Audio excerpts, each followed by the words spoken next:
السلام علیکم۔ 8ویں جماعت کی اسلامیات ہے سبق نمبر 20 بدگمانی۔ بدگمانی کیا ہے؟ کسی کے بارے میں برا خیال کرنا، شک کرنا یا منفی گمان کرنا بدگمانی کہلاتا ہے۔ یعنی انسان جب دوسروں کے بارے میں اچھا سوچنے کے بجائے اس پر شک کرے اور اس کے بارے میں منفی رائے قائم کرے تو اسے ہم بدگمانی کہتے ہیں۔ آج ہم اس سبق کی مکمل مشق حل کریں گے۔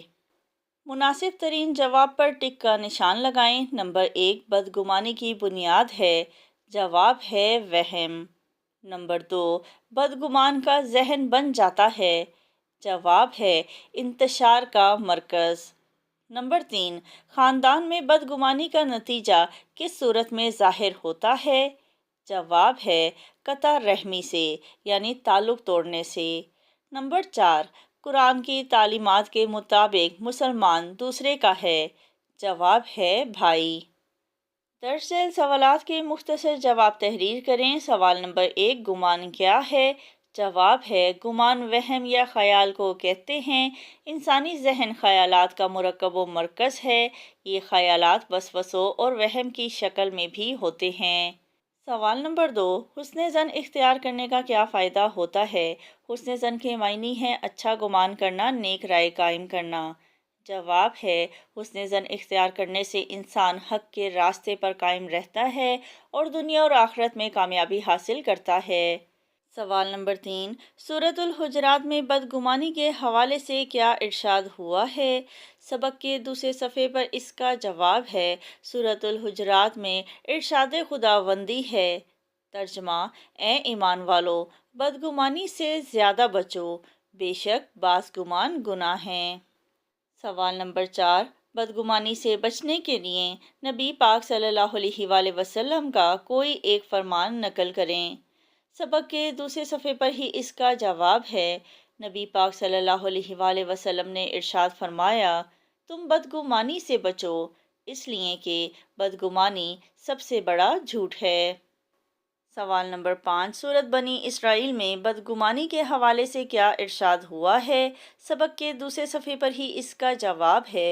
سورۃ بنی اسرائیل میں اس کو مزید صراحت سے بیان کیا گیا ہے، یعنی مزید واضح کر کے صاف الفاظ میں بیان کیا گیا ہے۔ ترجمہ: اور ایسی چیز کے پیچھے نہ پڑو جس کا تمہیں علم نہ ہو۔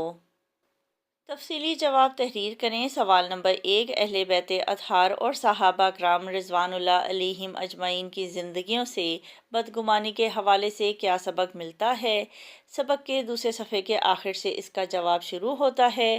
اہل بیت اطہار اور صحابہ کرام رضی اللہ علیہم اجمعین کی زندگیاں قرآن مجید کی تعلیمات اور رسول اللہ صلی اللہ علیہ وآلہ وسلم کی سیرت کے سانچے میں ڈھلی ہوئی تھیں۔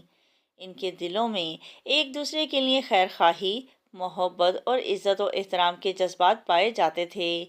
وہ بڑھ چڑھ کر ایک دوسرے کا خیال رکھتے تھے اور کسی ایسی بات کو قریب نہ پھٹکتے دیتے جس کے نتیجے میں دوسرے مسلمان بھائی کے دل میں میل آئے۔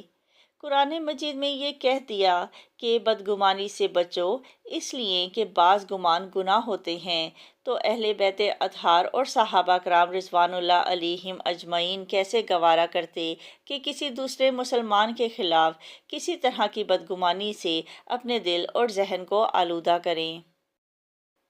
پیارے نبی صلی اللہ علیہ وآلہ وسلم کی تعلیمات انسانوں کو ایک دوسرے کا احترام سکھاتی ہیں اور انہیں ایک دوسرے کے قریب لاتی ہیں۔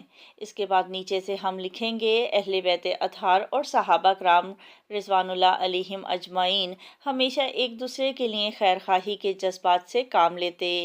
ان کی سیرت کے مطالعے سے یہ پیغام ملتا ہے کہ مسلمان دوسرے مسلمان بھائی کے لیے ہمیشہ اچھا گمان رکھتا ہے۔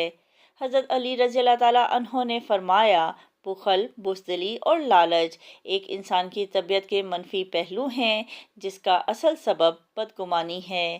یہاں تک ہے پہلے تفصیلی سوال کا جواب۔ سوال نمبر 2 بدگمانی کے معاشرتی اور اخروی نقصانات بیان کریں۔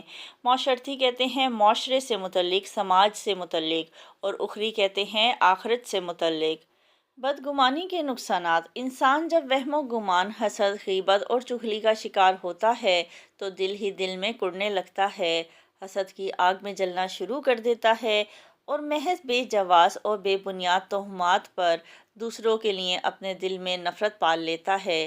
اگر اس رویے کی فوری طور پر اصلاح نہ کی جائے تو اس سے دوسروں کے بارے میں دل میں نفرت کا شکار ہو جاتا ہے۔ اسی طرح روزمرہ زندگی میں بدگمانی کے بہت سے نقصانات ہیں۔ معاشرتی نقصانات: بدگمانی ایسا منفی عمل ہے جس سے لوگوں کے درمیان نفرت کی خلیج پڑ جاتی ہے، بات کم ہوتے ہوتے ختم ہو جاتی ہے، معاشرہ بدامنی کا شکار ہو جاتا ہے اور لوگوں کی توجہ غیر ضروری کاموں کی طرف ہو جاتی ہے۔ بدگمانی سماجی اور معاشرتی ترقی پر منفی اثر ڈالتا ہے، لوگ پریشانی اور مایوسی کا شکار ہو جاتے ہیں، انسانی ذہن انتشار اور قلبی بے سکونی کا شکار ہو جاتا ہے۔ بدگمانی جب حد سے بڑھ جائے تو نفرت پروان چڑھتی ہے، انسان صحیح فیصلہ نہیں کر پاتا اور مشکلات میں گھر جاتا ہے۔ اخروی نقصانات: خاندانوں کے اندر بدگمانی کی وجہ سے لوگ ایک دوسرے سے قطع تعلق کر لیتے ہیں اور قطع رحمی کا گناہ کر بیٹھتے ہیں۔ بدگمانی کرنے والا چونکہ قرآن و سنت کی خلاف ورزی کا مرتکب ہوتا ہے، اس لیے آخرت میں بھی اجر و ثواب سے محروم رہے گا۔ بدگمانی گناہ ہے اور گناہ انسان کو دنیا میں بھی ناکامی سے دوچار کرتے ہیں اور آخرت میں بھی شرمساری کا سبب ہوں گے۔